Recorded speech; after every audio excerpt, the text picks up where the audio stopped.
Good day, everyone. This is Jasper Jed B. Gueco, your Premier Field Engineer from Microsoft Philippines, and also your Microsoft Education Ambassador.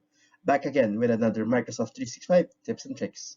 This video is created in support of the Division of Cagayan de Oro, DepEd, for their Tech O'Clock video series. For today's video, we're going to be teaching you on how to quickly transfer information from your resource material, commonly books, to PowerPoint. Let's start.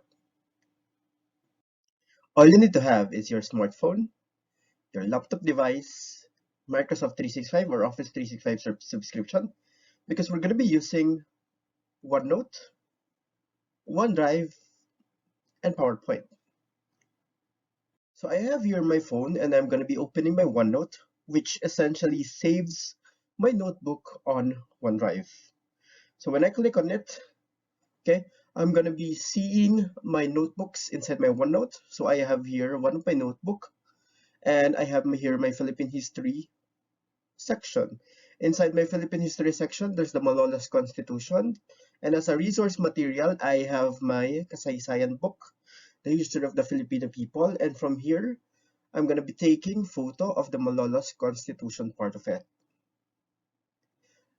I can actually adjust so that I could actually copy the whole part of the book or a section of the book. And then I'm going to click on done and it should be synced on my OneNote on my laptop device. Now on my laptop device, I can actually open up my OneNote from here. And since it's saved on OneDrive, my picture has been synced. So this is your OneNote on your laptop. You can see your notebooks on the left. On the upper part are your tabs. So you can put your subjects here as a teacher or probably your section. And then you have your pages here. So I copied the Malolos Constitution from my phone. So this is not familiar to everyone. We actually have here what we call as the copy text from picture. So as the term would imply, copy text from picture would copy written text on a photo and then paste it as a text. If I want to transfer it or some of the information on my PowerPoint, I can simply write it. Like for example, I can type here Constitution prior the Malolos Constitution or constitutions, and then I have the certain parts here I can easily copy paste it instead of typing everything. Yep. And then from here I can do some quick editing of my information. From here I can just easily edit some of the details here. I can remove the semicolons, right?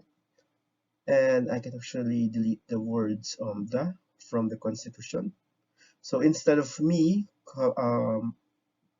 reading and then typing it on my PowerPoint, I can easily do this one. And then I also have the designer feature on my PowerPoint where it automatically creates visuals or slide for me. Like for example, this one, I really love this visual because it actually created a timeline rather for this specific slide. Inside PowerPoint, I can also add pictures, so I can choose I can type here type Philippine Constitution, and I can choose picture. So this is something that I think would be fitting because it looks like a Spanish era video. And don't worry, pictures included here or available here are included in the Creative Commons license, meaning you can use the pictures any way you want because the author or the photographer allows you to do it as it has a Creative Commons license. And like what we did earlier, we can actually choose different designs using Designer. We can incorporate both pictures and the timeline. So here you have a lot of options. So I'm going to be just choosing this one and adjust it.